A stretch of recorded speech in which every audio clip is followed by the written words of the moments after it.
And one of Coast to Coast's favorite guests, Dr. Bruce Goldberg, with us.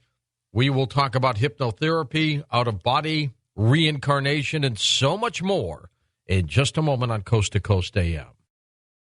Dr. Bruce Goldberg, of course, conducts hypnotherapy practice in Los Angeles, specializing in reincarnation, time travel, soul healing. Dr. Goldberg has been inducted into the International Hypnosis Hall of Fame, has written at least 21 books, more than 24 scientific articles on his incredible work, and he's even looked at me in the future. And here he is, Dr. Bruce Goldberg, back on Coast to Coast. Bruce, how are you? I am fine, George. It's always a pleasure to connect with you and the many great listeners of Coast to Coast AM, the greatest radio station and show in the world of radio. And this evening or this morning, we're going to discuss energy healing.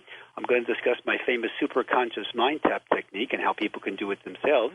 The fifth dimension, of course, ascension technique, so you don't have to come back, teleportation, and, of course, reincarnation. I love it. You have such a passion for what you do, Bruce. What gets you so excited about this? Well, I'll tell you, I use hypnosis every day. I train all my, of course, patients to use self-hypnosis with the CDs, et cetera, and my practice and the computer sessions I do. But basically, if you use self-hypnosis on a daily basis, and I always recommend people do it, it's a natural daydream level, but if you do it a little bit more formally, what you can do is you can increase your production of DHEA so you'll look younger. I play tennis better now than I did 30 years ago, okay, because of this.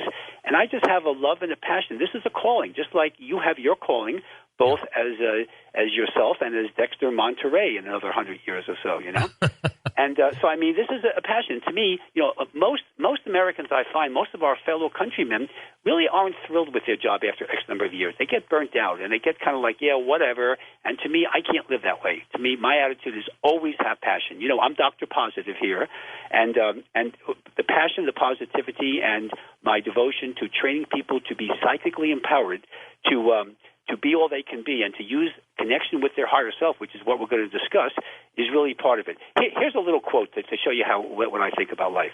Okay. We must all be big enough to admit our mistakes, smart enough to profit from them, and strong enough to correct them. That is so true. So true. I tell my children, Bruce, it's okay to fail. Just learn with what you did and don't do it again. Well, the definition of insanity is doing the same thing over and over again, expecting different results. So true. Now, tell me about this Superconscious Mind Tap technique. What is this? This is a technique I developed way back in 1977, and this is a way of, think of your soul. The subconscious mind is the clinical term. We call it the soul in the more lay of theological literature. And the soul is really electromagnetic radiation, just like a radio signal or a TV signal, and it's harmless radiation. In addition to having, but of course it's all compromised. Nobody's perfect. We just had Easter here, but nobody walks on my water, my pool, my backyard, including me. But we also have a higher self, or it's called the superconscious mind. The superconscious was named by Plato 2,300 years ago. And the superconscious is the perfect part of your soul's energy. It comes or emanates from the God energy complex. So what my technique is very simple. It's really a shamanic technique that I kind of westernized many years ago, is to introduce the patient's subconscious to the superconscious during a hypnotic level. So you might think of me as the social director on the karmic cruise ship, as I like to think of myself here. Wow. And what happens when you do that? This is what we're dealing with. The subconscious mind now is compromised energy will now be exposed to its perfect counterpart, and it will then raise its own energy level, just like an immune system, like an energy immune system. So now it will be immune to issues it was previously vulnerable to. Because the healing energies originate at a spiritual level, they can work on any facet of a person's being. So you can overcome habits, phobias, meet a soulmate, overcome procrastination, just take charge of your life, become more positive, more spiritual, etc.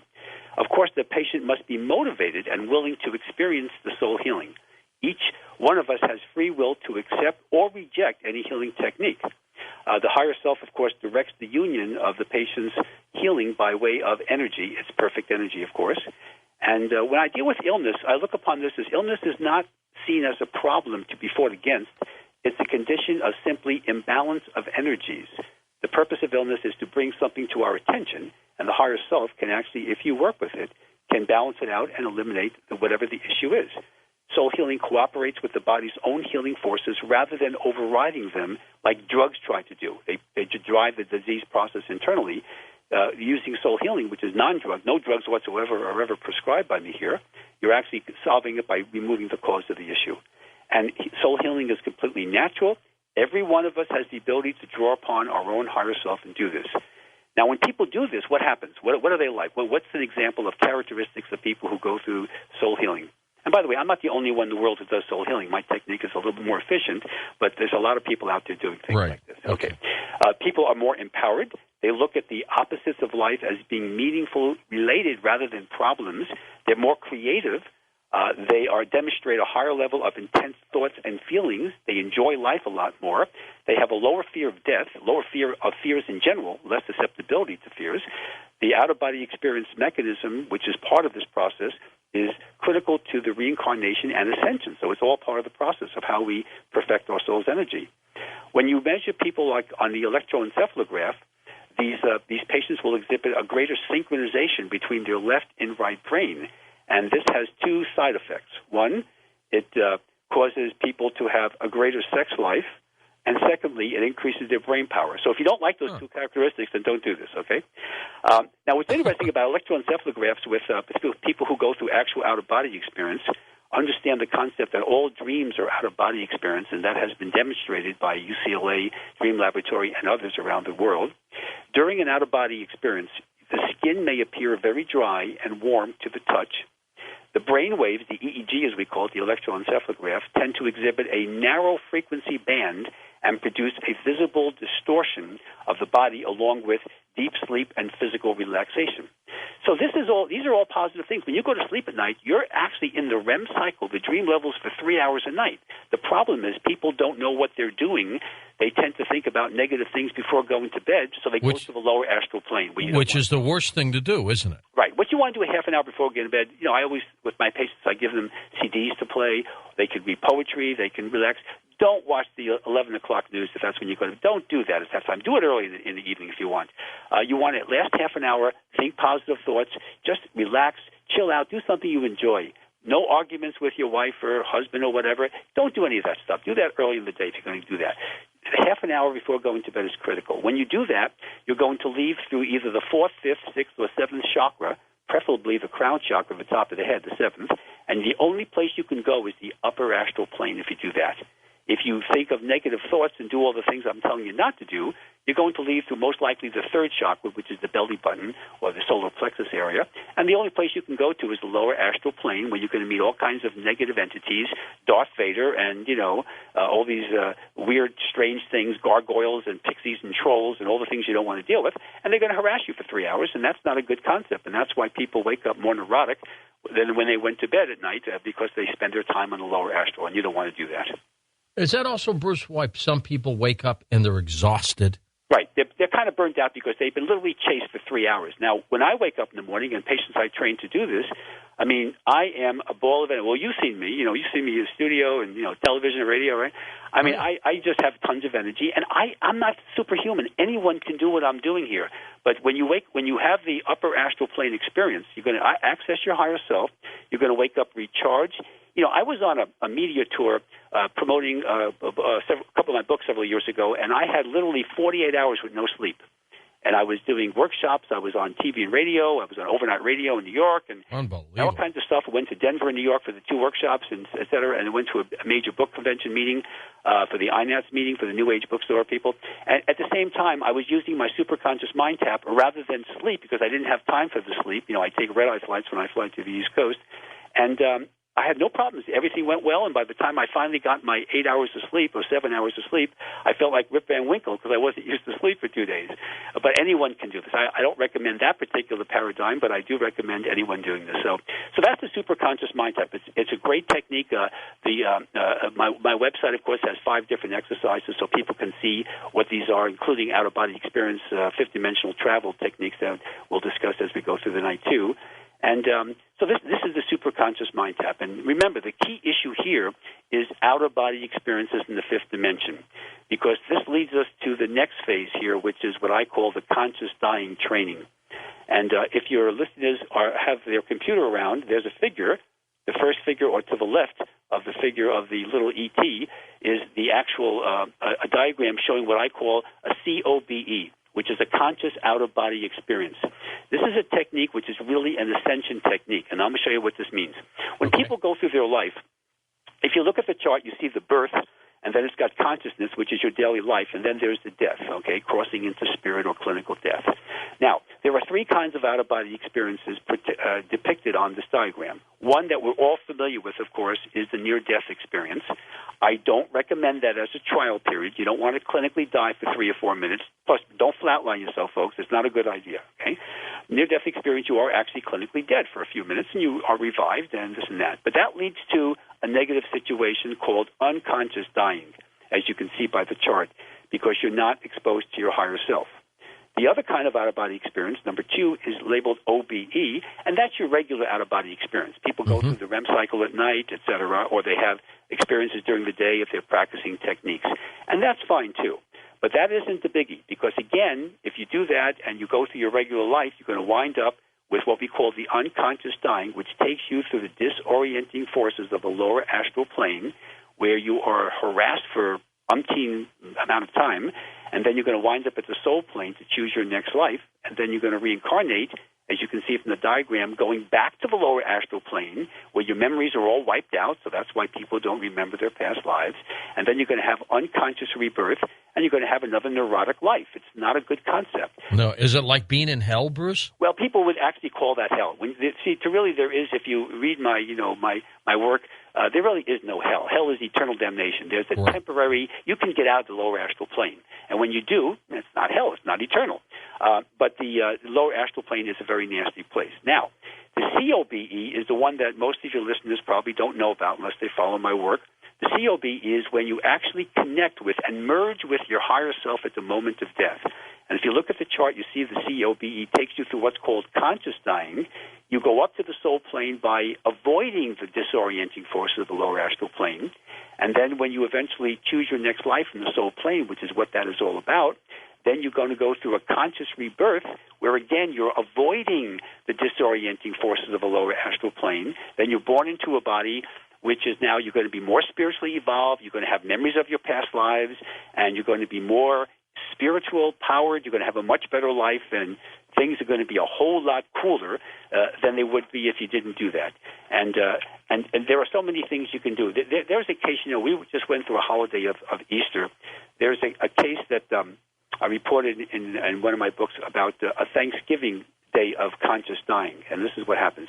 A woman, I call her Ashley, was experiencing a very difficult situation. Her husband had died. She came to my office a few months after to learn the techniques of conscious out-of-body experience and conscious dying. Now, even though her husband died unconsciously, it's still possible to connect with the person using techniques to help him go out of the lower astral into the upper astral and actually eventually to the soul plane to choose his next life in a more positive level. So I trained her how to do the techniques. Now, this was the first Thanksgiving that Ashley spent without her husband. And she did volunteer work at a local hospice program, and she went to that hospital at 9 o'clock that morning. Now, one of the male patients was very ill, and he was just about to die. So she decided to practice the technique of the conscious dying meditations, the before-death, after-death meditations, etc. And she did this with the man. He's still alive, and she thanked him for the privilege of being with him on that day. And she left the hospital and spent the afternoons with her friends. Now, at about 6 o'clock that evening, Ashley called the hospital to check on the man's condition, and the nurse informed her that he had died at 4 o'clock that afternoon. Ashley viewed his body. She wanted to see him again. And this is what she wrote to me after this experience. Remember, she's there about 3 hours after his clinical death. Right. This is what she says. I quote, "When I got there, he definitely looked at peace, but there was something else I sensed about him. I held my hands above his body and felt the most incredible, pulsating energy radiating from him. After just a few minutes, I could feel a tremendous shift in energy, and there was no longer anything over his body, but I could actually feel his soul rising up out of his forehead across my hand." And then she says, "Wow." That's an example of conscious dying. So Ashley became her own conscious dying therapist. That's a beautiful experience.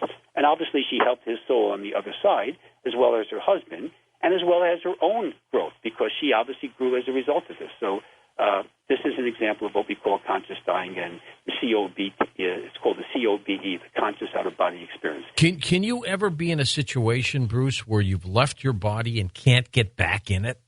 Actually, the only time that happens is when you clinically die, literally. You have what's called that silver cord that everybody has heard about, right? And right. The silver cord is actually a connection between your subconscious mind and your higher self. Now, when you go through any kind of near-death experience, for example, when you're going to come back, the silver cord is not severed. It's still in one piece. When you clinically die, the silver cord now is severed, and that means you ain't coming back. You're going to be going through the various dimensions, eventually winding up at the soul plane. So when people practice out-of-body experiences, they say, gee, is it really dangerous, and this and that. They're afraid they're going to be, not come back. They're going to clinically die. You're talking to somebody who is on the earth plane. You know me, George. You've seen me, right? Yes, I have been out of the body over 3,000 times.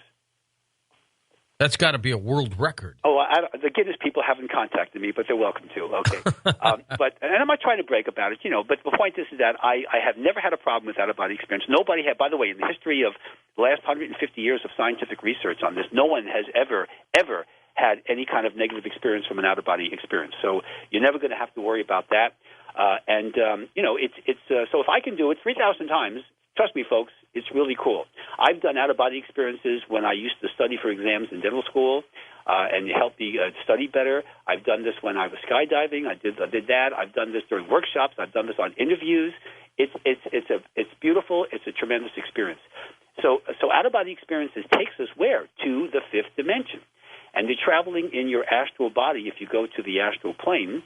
And the nice thing about the astral body is that it's usually dressed in clothes that that you like. In other words, if you want to dress yourself as a past life, let's say you had a great past life in 1,500 years ago, you would dress that way.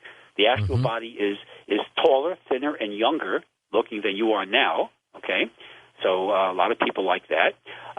When you go out of the body, though, the physical body can become immobilized and rigid. This is not to be a fear. This is part of like the sleep cycle. You go through a sleep paralysis, which is a normal part of our sleep cycle. A lot of these characteristics can be avoided by using spiritual white light protection techniques and others, which, of course, I always do, both in person as well as the CDs. The pulsating silver cord connects the astral body to the physical body. The cord appears to become thinner as the distance between the two bodies increases, and it is pulsating. And it's got like little stars, like little iridescent little things that you see as you look at it. The closer you get to it, it's really interesting. The astral body is weightless because it's energy and a spiritual body, but possesses very acute perceptive abilities, especially towards sounds and bright and vivid colors. You actually hear a whole lot better when you're out of the body. It's the physical body now appears as an empty shell, but the soul leaves a clone of itself, like an alias on a computer. So your body is always protected when you leave it, so you don't have to worry about possession or clinical death at all. The awareness of being out of the body is usually due to the inability to move objects on the physical plane. There's a big difference. You'll create an environment that looks like the earth plane, like your bedroom or wherever you're doing this, but your hands are going to pass through the physical matter, you see. And we see some portions of the environment that could not possibly be perceived from where our physical body is known at that time. So that's another way of knowing that you're out of the body. And then there's a technique when people do these techniques. They say, gee, no, doctor, I experienced all that, but the problem was I wasn't at the ceiling of my room. I was in my body. And there's a technique I labeled called IBEs years ago, and IBE stands for in-the-body experience. You have all the characteristics of an out-of-body experience because you're really technically not functioning from the earth plane. But you don't leave. But you stay within the parameter of the physical body. But now you're using your astral senses. So now you can use your astral eyes, see into the fifth dimension, which you can't do with your physical eyes. Your astral ears can hear things from the fifth dimension. You can observe parallel universes as well as all the other dimensions that are out there. So it's a really cool experience. And it will eventually lead to a full-blown out-of-body experience once you remove the fear of leaving the body and just practice a few techniques. And it's just a beautiful experience. And when you're in the IBE, you have what's called dual consciousness, where you actually are aware of both physical plane, earth plane experiences, as well as the astral plane or the fifth dimension. Hold on, Bruce. We're coming back for more with you on what I ask you about these entities that are out there grabbing us when we come back. Well, about 8 feet under, actually. That's pretty deep. We're coming back in a moment with Dr. Bruce Goldberg as we talk about these other dimensions and these entities that are there to grab us. Next hour, we'll continue chatting with Dr. Bruce, plus we'll take your phone calls on Coast to Coast AM. Bruce, before we get into some of these other entities and these dimensions, what's new with you? What's new with the website and some of your work? I want to since we talk about reincarnation tonight, I want to reincarnate my offer from last time, the book Exploring the Fifth Dimension. If your listeners order it from my website, they will get a free CD called the Fifth Dimensional Travel to guide them out of the body. It's a very, very successful technique, and it's been used by thousands of people. Now, to get the free CD, you have to order the book. If they just want to try an out-of-body experience without buying a book, and they don't have a computer, folks, if you have a computer, the exercises are on the site. But if you don't have a computer and you want a written exercise of the fifth dimensional travel, just call my 1-800-KARMA-4U, which is 1-800-527-6248. And I will send you the written exercise. And the first 200 callers will get a free Access the Akashic Record exercise, along with the packet, which will describe all the books and CDs. And as you know, December 21st is coming up, George, and you know what that means? It's Mayan calendar day, Bruce. It's going to be in studio with you and Tom and Lex and pizza and, and holding the hands of the universe to show the people that nothing is going to happen. It's going to be just like the Y2K became Y2OK. It's going to be no problem, so I'm looking forward very much to it. You don't think when the clock strikes midnight we'll hear on the air, and that'll be it for us? Huh? No, I think that somehow this is going to be the sun will rise the following day, and it will be fine. But it'll be a pleasure to be in the studio because we'll get a lot of calls and a lot of activity, and you'll be surprised. There'll be a lot of people panicking at first, really worried because they're going to be there's so much junk going on, and then they're going to hear us. And they're going to hear yours truly, and I'm going to still be on the Earth plane on December 22nd, and people will be getting ready for Christmas time just like do every year, and everything will be fine as the winter solstice makes its appearance. So I'm looking forward to that. The other thing I want to point out is that, so you asked me about that. On the website, by the way, people who want computer sessions, Skype sessions, I do that, of course. That's on the website. There's also a depiction of time travel, tracks of a time traveler that we've discussed so many times is on there. There's many articles. There's 5 different exercises, including the fifth dimensional travel and psychic protection from negativity and teleportation is on there too, as well as a bunch of videos. There are 13 different videos of people going through experiences, including Jerry Springer's past life and a few others going into past and future lives. So the website's chock full of a lot of good stuff, and obviously email address and all the contact information is on there. So I appreciate you allowing me to let your audience get a little bit Absolutely. of that. What I want to discuss now is that the second figure that's on the site, on your site, is this is an example, speaking of the fifth dimension and ETs now, because we're going to deal with that a little bit. How can somebody, a woman, a young girl, a lot of these are teenagers, how does a young girl, let's say in New York City, living in an apartment on the 80th floor, right, in Manhattan, how is she abducted? Where's the craft? Don't you think that the fire department, the police, the FBI, the Homeland Security, everybody's going to be there it's going to be like a bad movie, right? Well, this is what can happen.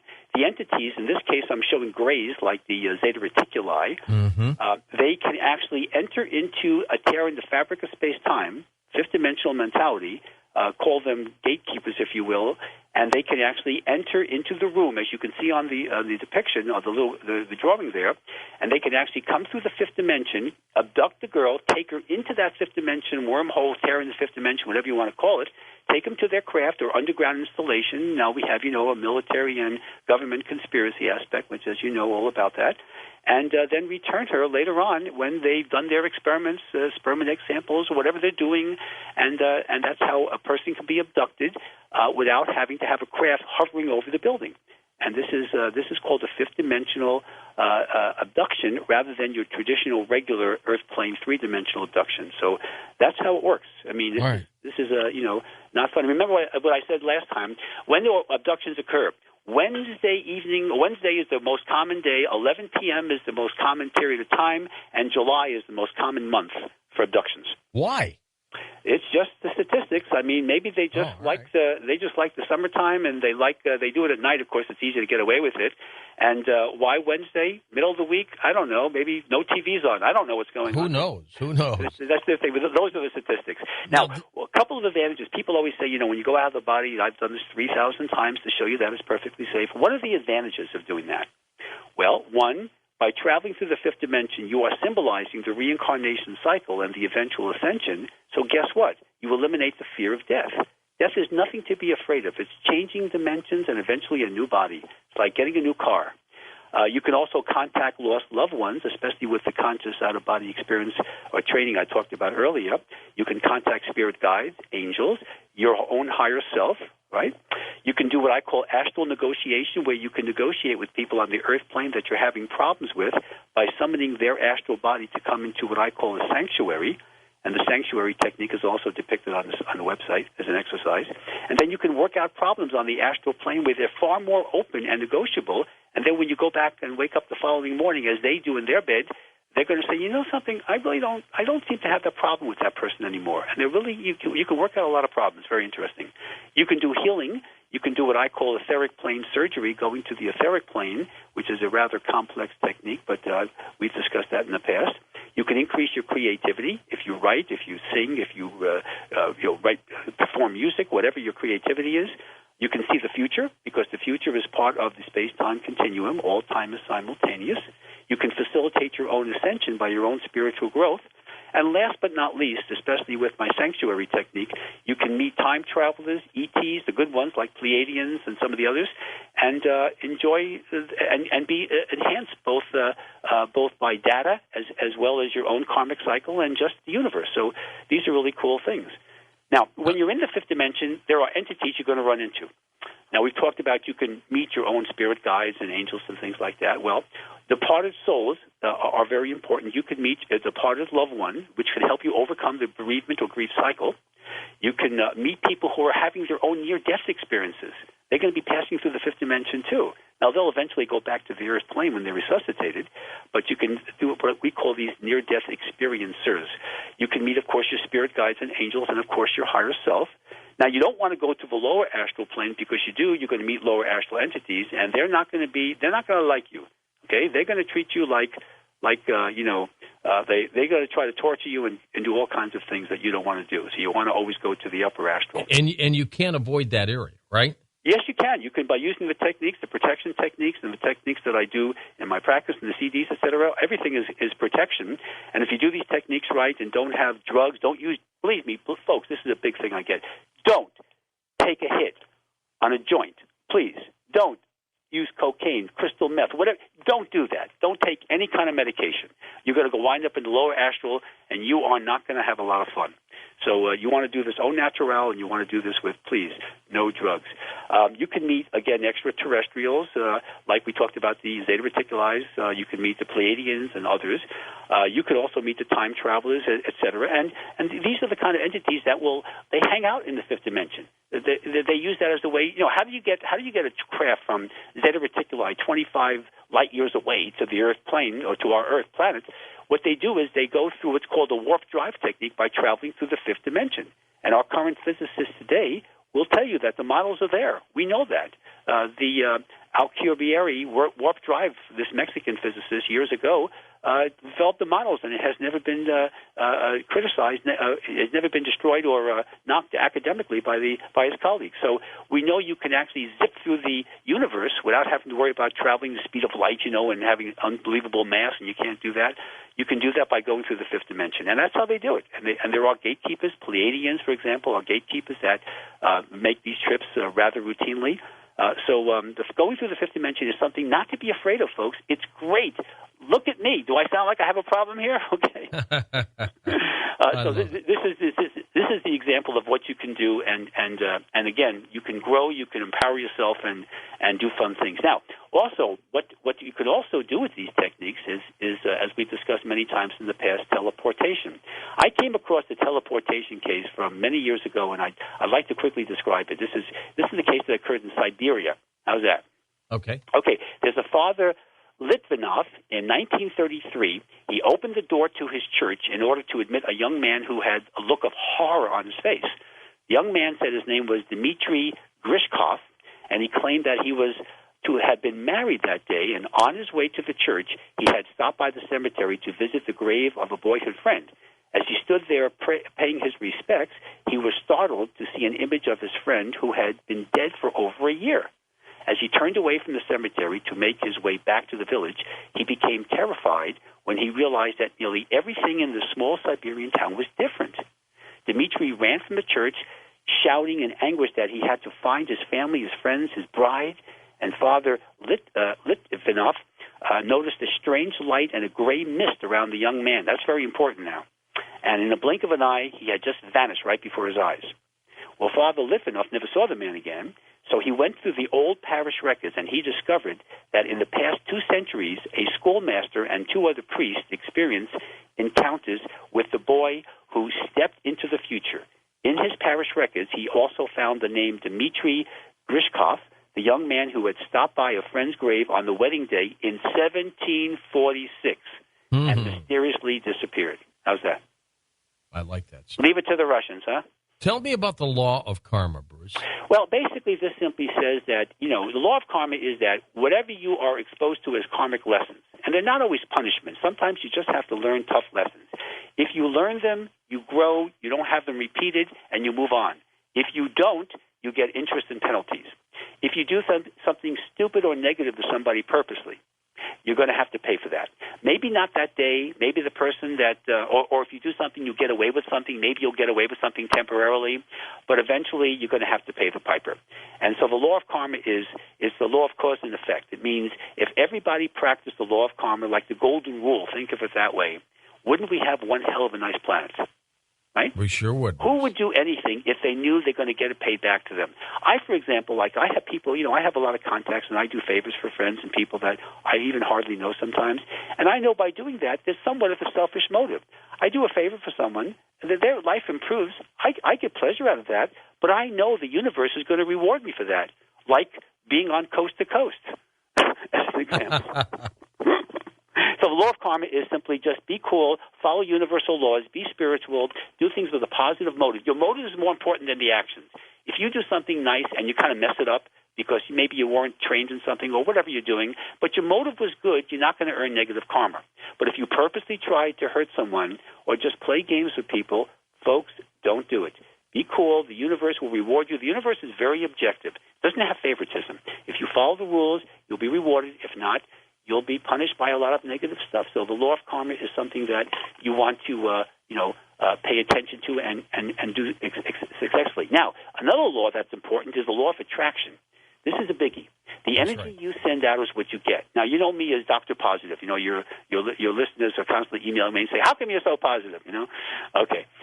Well, if you send out positive energy, you're going to have a lot more positive things happen to you, and my life definitely illustrates that. If you are cynical and negative and just think of your cup as half empty, Murphy's Law, and all the yada-yada stuff, you're going to have a lot of problems. You can also use the law of attraction to help yourself in other aspects of your life. You can help your family, your friends. You can attract a soulmate. You can get a good job. You can find that perfect car or clothes or vacation spot, whatever you want to do. If you send out positive energy, the universe will respond in kind.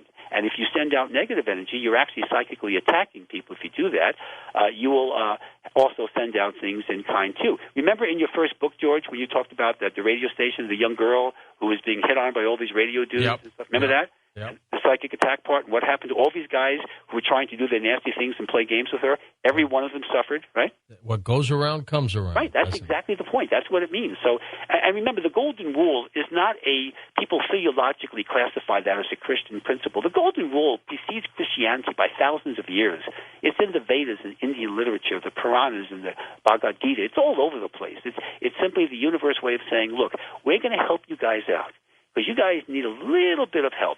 Just do these things and you'll benefit. And that's what it's all about. So, the law of karma, the law of attraction, there are many other universal laws which, the Exploring the Fifth Dimension book and my other books will also depict those in detail so people can read them and see how to apply those. It's kind of fun. And in reincarnation, another nice thing about this, one of the fun things about this, is the documented cases. Don't you just love those, you know? My famous case, The Search for Grace, which was CBS made into a movie, was about a woman who was murdered in 1927 in a past life as Grace Doe's, and she gave me about 24 facts, 22 of which were completely verified by old newspaper reports, but 2 of them weren't. As it turns out, the reporters were wrong, and she was correct. It's one of the most documented cases of the last century. And there are many other cases of documentation. You had, remember the James Linenger case, the World War II pilot, the little boy. The little boy who was the World War II pilot, a very interesting case. Of course, the work of the late Ian Stevenson, may he rest in peace, for over 50 years, did over 2,500 cases of children between the ages of 3 and 7, and they were documented. They came through intimate details of things that were just brilliant, and his cases were just beautiful. One example of a case of he talked about this very young child was a boy in Beirut, who spoke of a 25-year-old mechanic thrown to his death from a speeding car on a beach road. And according to multiple witnesses, the boy provided the name of the driver, the location of the crash, the names of the mechanic's sisters and parents and cousins, and people who he went hunting with, all of which turned out to match the life of the man who had died several years before the boy was even born, and who had no apparent connection with the boy's family. This was a very poor family. They didn't do much traveling. What's interesting is that, let's say a person gets stabbed to death by the right side of their body, okay, like where your appendix is. Right. Well, it's not uncommon. It's infrequent, but it's not impossible for the person to be reborn in a new body, remember, you're not genetically related. Most lives are completely different genetics, so you don't stay in your family very often. That's extremely rare. And when the boy is born, let's say it's a boy, he's going to have a birthmark that's going to symbolize the exact same place where he was stabbed in that past life. That's pretty dramatic. The late Ian Stevenson's more recent books, the latter books of his life, the last few books he wrote, talked about birthmarks and all kinds of things that occurred because of the actual physical manifestation of the death of the previous life. So you can actually see that. People can actually see, if you do have certain birthmarks or some unusual characteristics of your body, and you do some past life regressions, don't be surprised if you're going to see how they actually relate to it. Now, another concept of reincarnation, which my work seems to be rather unique about, is what I call paragression. Now, past life regression is going back into a past life. We know that. Progression is going to the future. A paragression, as we've discussed several times in the past, is going into a parallel universe. So it's the same time frame, but now you're in a different universe. Everything looks the same, but the events are different. Okay. That's where Dexter Monterey has even more listeners. Absolutely. And, Bruce, let me ask you this about reincarnation. We're going to hit the break, come back with more, and take some calls. But do people who lived in a different life know the other people in their present life or their other reincarnated life? Do they all stay together? Well, there is a certain, for a certain number of lives, not all your lives, because the average person out there has had 1,000 past lives, I can tell you right now. I mean, that's a conservative number here. There are certain groups of people that it could be your family, your parents, your lovers, your good friends, whatever, colleagues, that you will reincarnate with several times. And we can do what's called karmic scripting when I do a regression to find out who's who. But eventually you're going to move on. Just like with spirit guides. You have spirit guides around you. When you perfect the things and master that level, you're going to get new guides on a more higher level.